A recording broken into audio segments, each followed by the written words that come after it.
So our next speaker is Jarrod Stevenson, who has another awesome person that's flown from Queensland. I don't know why these crazy people have come from Queensland down to here, but hey, the sun's out. Oh no, I feel soft. So Jarrod is someone who I met up in Queensland myself when I went up to do a talk up there. Almost. Gold Coast. A year ago? Last year, yeah, about a year ago. Yeah, with Dr. Amy, she was there as well. Dr. Avi, Dr. Suresh. Totally blown away by this human being and the stuff that he shared. And the minute I thought about putting this together, I immediately thought of Jarrod and how he's just going to add such an incredible benefit to what he does, to what we're all trying to do, which is improve our overall health and lifestyle. So I did reach out to him, and honestly, I was like, yeah, no, there's not going to be a chance. But of course, yes, love to see you there, and I can't wait. So he's here. He's going to do a little talk on some incredibly important stuff that I personally love. I haven't brought it into my talks, but understanding your nervous system, understanding how to really balance it. It's a really, really important part of health. So diet is really important, but diet is not the only factor we have to consider, particularly with the stressful world that we live in today. So Jarrod's going to share some insights and understanding around that. And then after his talk, we have the first of the breathwork sessions. He's going to do one each day. They're going to be different each day. And honestly, if Helena, myself and Catherine are sitting to no one here, we will just chat amongst ourselves and have some fun, and we will not be offended at all, because you will all get the recordings of what goes on in the room. And I really would encourage you to take up. He's incredible. And what if this is this one time that you can actually sit in a really safe, non-judgmental place and learn such incredibly powerful tools that you can take with you anywhere. And they're free. Like most things in life that are good for you, it's pretty free. So take it away. Thanks, Tracy. Great introduction. Hello, everyone from Queensland. I feel soft with this cold weather. It's freezing down here. I don't know how you do it. Three things I've noticed in Melbourne: you love your coffee, you love your paninis as well, and your small spaces. Hey, small houses, small walkways. You can fit anything anywhere. It's amazing. I love it. Anyway, I'm here today to talk about bringing peace to your body. I'm going to get straight into it. I wouldn't be where I am without some powerful and some amazing coaches and mentors. Some of them are on the board: Paul Check, Patrick McCowan, Johannes Egberts, and Mags Bell. They've helped me to be an exercise scientist, certified breath coach, and health and fitness professional. And there I am on the right. What we're going to talk about today is bringing peace to our body. We're going to understand the problem among many. We're going to look at one specifically. We're going to look at our nervous system. Some of this is going to be revision. Some of it's going to be new information. We're going to look at the short-term and long-term effects of being in a stressed state of being chronically in the long term. We're going to look at the benefits of having that in the short term, though. So we have it for a reason. We need to use it wisely. We're going to look at some solutions to rebalance our nervous system, and we're going to touch on breath work as well. I know Dr. Ivy Charlton is going to be speaking on breathing for health tomorrow, so I'm not going to talk too much about breath work today. I'm going to let her take that one away. She's going to have an awesome discussion with you guys tomorrow. I wanted to throw this chart in here, and so I wanted you to look at the chart of respiration over the last 100 years. And so 1929, we were breathing on average 5 liters per minute. So as you're sitting here now, you could measure the rate of the volume of air that's going in and out of your lungs per minute. Over the last 100 years, we've seen this steady increase where we're now averaging 12, 13 liters per minute for average human beings. You can see on the very left-hand side, normal, or what's considered healthy, is 6 liters per minute. Drawing your attention to the next slide, we can see a chart here again, but looking at different disease conditions and the average volume of air that they're breathing per minute. So on the very left-hand side, normal breathing, 6-7 liters, healthy pop, 6-7, heart disease, 15, diabetes, 15, asthma, 14, COPD, 14, cancer, 13, sleep apnea, 16, epilepsy, 15, panic, 14. So we're looking at the volume of air. We're over breathing, especially when we're in those disease states. We're breathing so much and so much air, and we're going to understand why in just a second. We're going to touch on the nervous system. Our breath actually has a direct effect on our nervous system, specifically the autonomic nervous system. And so for the purpose of today, we're going to be looking at the sympathetic nervous system and the parasympathetic nervous system. Has anyone heard of those things before? Yeah? Awesome. Cool.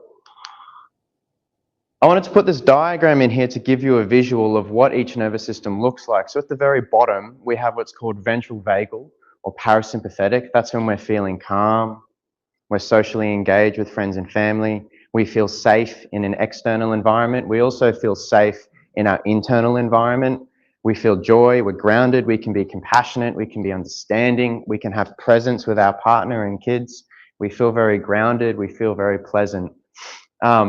As we move up, we increase our arousal. So this is what we know as our fight or flight state, or our sympathetic nervous system. This is where we can feel aggressive, angry, we can feel panic, we're overly stressed, we're reactive. This is where blood flow in our body actually goes out to our extremities. There's less blood flow going to your prefrontal cortex, your thinking brain. There's less blood flow going to your stomach, your small intestine. So you can imagine the problem if we're trying to eat food and we're really stressed. Could you see that potentially we could have some digestive issues in the long term? So this is sort of how we start to build the picture here. Nice, and up the top we have freeze. So this is when we're so overwhelmed from the external and internal inputs that we actually freeze, we shut down, we feel really heavy, we feel really low on energy all the time. It's a really hard one to get out of if you don't know how to do it. But that's why we're here today, to know how to do it. To touch on the sympathetic nervous system, what's happening from an activation point of view is we're producing more cortisol and adrenaline throughout the body. Biologically, your body is preparing for a threat. It's preparing for threatening things to occur. And so what's actually happening is in our day-to-day, we're stimulating this nervous system response from pressures at work, financial pressures. Just living has become a little bit more challenging than it was, say, 2,000 years ago, as we could not have the pressures and to go here and go kind of lifestyle. It's not to say that you shouldn't have a go lifestyle. What we're going to look at today is how we balance that.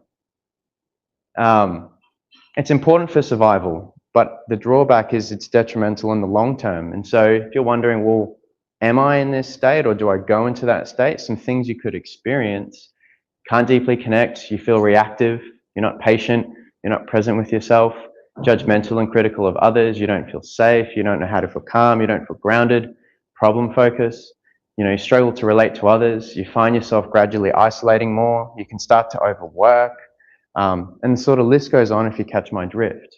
When we think about the symptoms, we can have digestive issues, we can have blood pressure issues. I know for a fact that I gave my dad a breathwork activity to do a few months ago, and he dropped his blood pressure from 140 on 90 to 120 on 80 within 5 minutes. And so your blood, your heart, your blood flow is reacting to the stimulus you're giving it with how you're breathing right now, but also in a formal practice as well. Great diagram here, stress and over-breathing. So to give you an idea of the cycle, and this is where we bring our breathing idea in. Stressful stimulus, we process that stressful stimulus, whether it's we feel anxious, we get angry, we panic, it activates us to do something.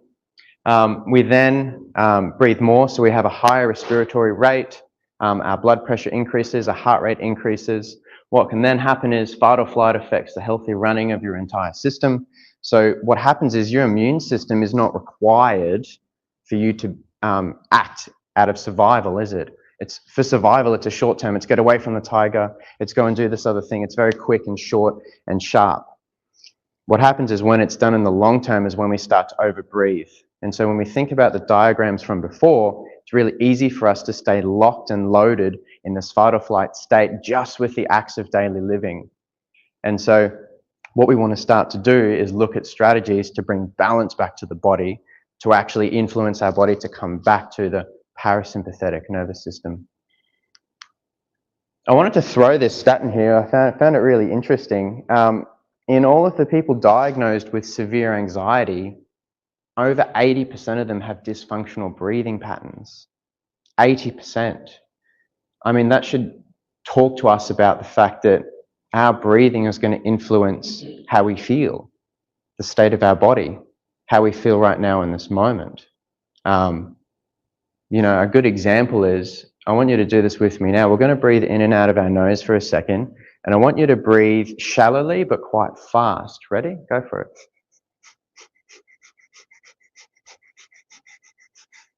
Now imagine if you were to do, and pause there, sorry. Don't keep going. We don't want to stress ourselves out. Imagine if you did that for 8 hours a day, 5 days a week. How stressed would we be feeling? How reactive would we be? How the pressure of the world is on our shoulders. How are we going to get through it? And so we want to start to connect to this parasympathetic nervous system so that we can be optimistic. We can have those perspective shifts. We can feel grounded and calm. We can be more present and content with our partner. We're not fighting all the time and reacting, but we're actually calm and grounded. This is my life in a chart. And so I've basically gone through and listed all the different things that I've experienced. Two things that I've highlighted there is when I was, from the age of 7 to 16, I had hay fever, allergies, phlegm every morning.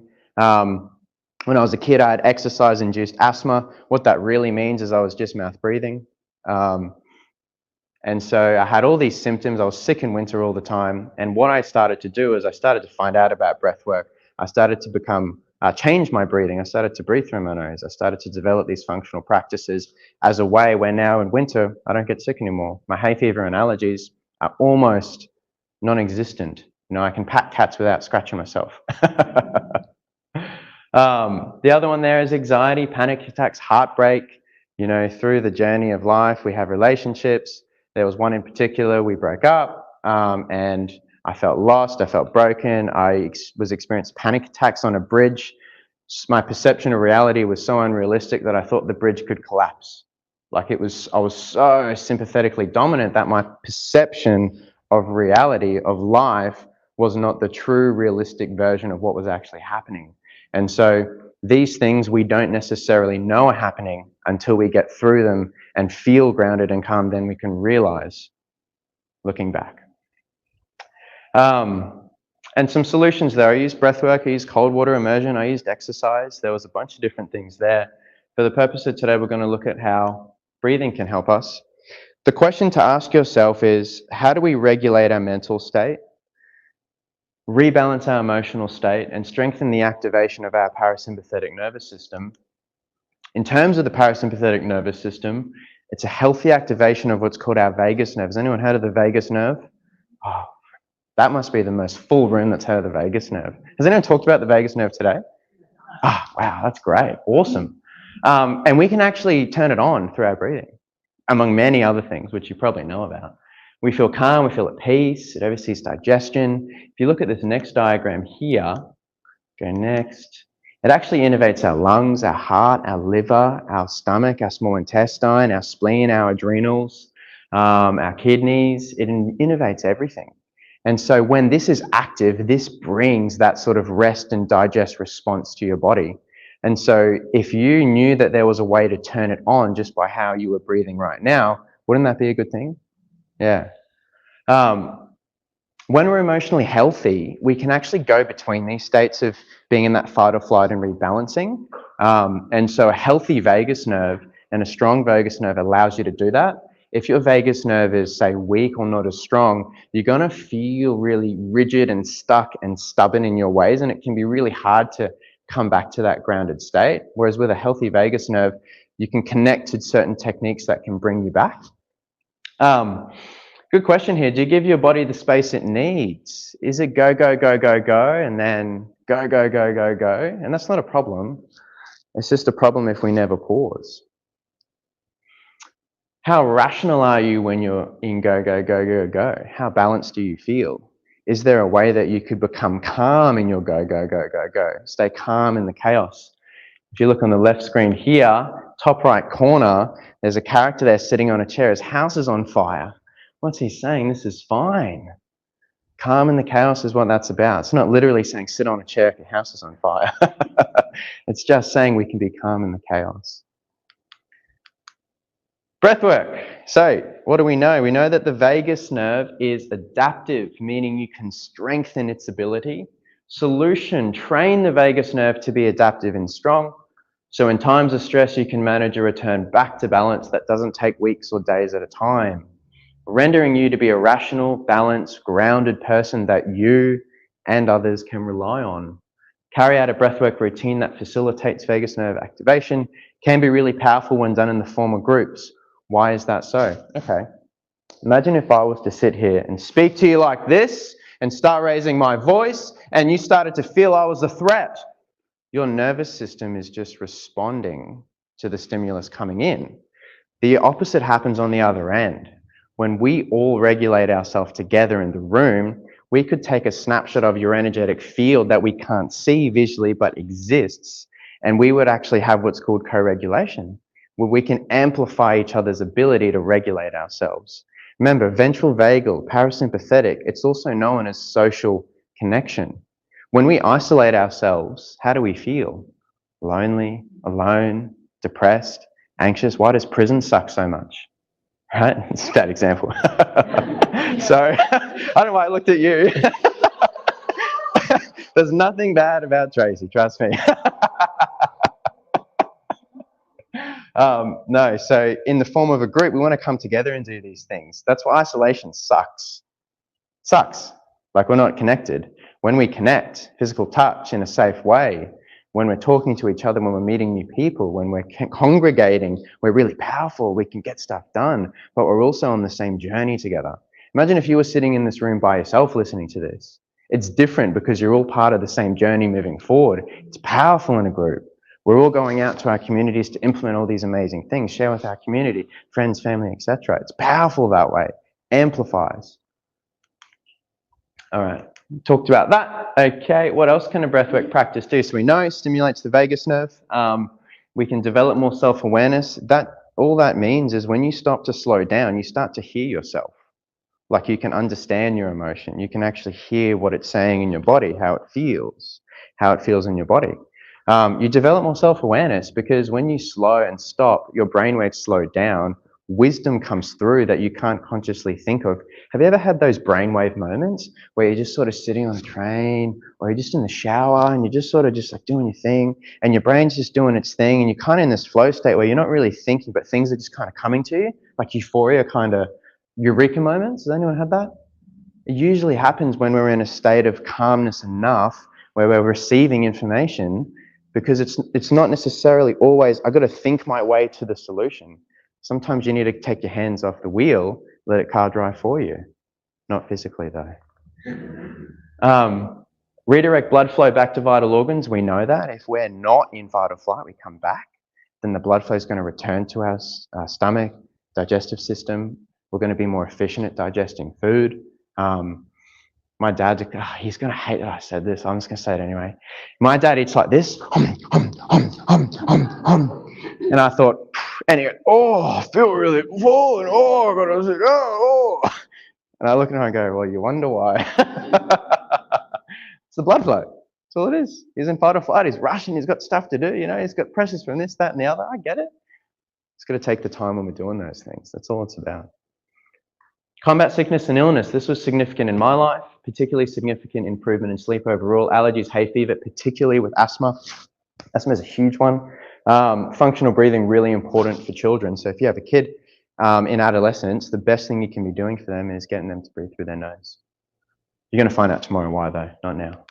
I'm not going to read through this, but this is not an exhaustive list of the potential experiences through breathwork that you can experience.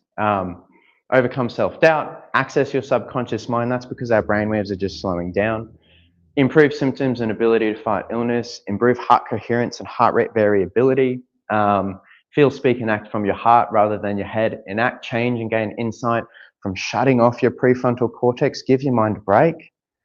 Oxidize your body. Improve symptoms of sleep apnea, asthma, allergies, hay fever, and the never-ending cold and flu. I know this for a fact because I did it. And I've seen it happen for others too. My dad's a good example. Again, he keeps coming up. My mum's actually here tonight. She's my supporter. Anyway, so my dad, 3 years on a sleep apnea machine. Been doing functional breathing with him for a while. He started breathing through his nose. kept his mouth shut during night. I gave him some mouth tape. He gets up the next morning and goes, Jarrod, that was the best sleep I've ever had. I've never slept better than that compared to the sleep apnea machine. That's not to say that it's going to be the same for you. It's just to say that it's possible. Where are we going? Okay, rule of thumb. I'm not going to go too deep into this. We're going to practice it tomorrow, but breathe through your nose. Don't breathe through your mouth. Sleeping, mouth tape can be useful. I've seen if you have a dry mouth upon waking, if you have disturbed sleep, there's a few more factors that go into that, but using mouth tape can be really beneficial.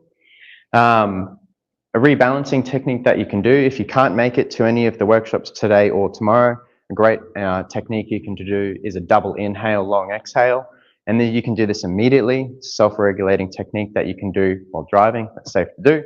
You inhale in, inhale again, long exhale through your nose. Feels good, doesn't it? Diaphragmatic breathing. So there's a lot of information on this one. Does anyone know how to diaphragmatically breathe? Belly, ribs, chest? No, maybes? Yeah, great. So when I first learnt it, it was breathe into your belly. But what's happening is my diaphragm isn't connected to my belly, it's attached to my lower ribs. So I need my lower ribs to be expanding, not necessarily my belly. I need my lower ribs to expand. In order to do that, you can breathe into your belly and breathe into your chest for a third, and then let it go. That's how we diaphragmatically breathe. Crash course. You're not an onion today, we'll do that later. Your breath is your opportunity for a massive perspective shift in many ways, in health, what we're going to learn about tomorrow, but also in, I've seen some incredible things with breathwork. I've seen people connect so spiritually that they wouldn't have to, I'm not going to say religion, but it's to what was most appropriate for them. They've connected to themselves in a very spiritual way. It can be a very powerful experience that you can have. Today, it's going to be great for beginners. Don't get scared. We're not going to go that deep. It's just going to be nice and easy and gentle. But long term, you can start to go into these deeper, more advanced techniques that can be really powerful. While you're watching me, I'm going to challenge you. I'm going to ask you to take 10 slow, deep breaths, keeping your awareness on your breathing while you're listening to me. And your job is, can I get to 10 or do I get distracted? See what the mind's doing here, okay? That's your task. Go. These are some other scientifically proven balancing methods to help bring peace to our body. Things you can do, morning sunlight, Dr. Barton touched on that, that's awesome. Containment exercises, we're going to be doing some of those today. Breathwork practice, self-regulating exercises, most of that's around your breathing. Shaking, swinging, being barefoot on the ground, positive social connection, that's when we're talking about that isolation and community, really important. Low stimulant environment, particularly at nighttime, connecting with your glimmers, you're going to do that today with me. Intentional self-reflection, connecting with presence with your loved ones. Endless list, it's personal preference. It could be a warm bath. It could be a cold shower as well, depending if you're in the fight or flight or hypo-arousal, that freeze state we were talking about before. However, for ease and time, self-regulating activities are the most time effective. So if you're someone that's time poor and you can't dedicate an hour a day to do your breathing and your cold bath and your hot shower and then your supplements and then your sitting and then connecting with your kids, like that's a lot. So self-regulating exercises that take 5-10 minutes are going to be the most time efficient for you. Some other things you can do, massage, sauna, cold therapy, men's group sessions, women's sessions, containers, programs to fast track your development, professional, personal development, the list goes on there. How to get started. So in terms of the workshops that I will be running over this weekend, tomorrow's workshop will be 45 minutes. We're going to be doing functional breathing for daily use following Dr. Ivory Charlton's presentation.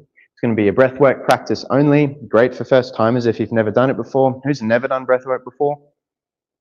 Who has done breathwork before? Amazing, awesome. So it's going to be great if you have done it, haven't done it.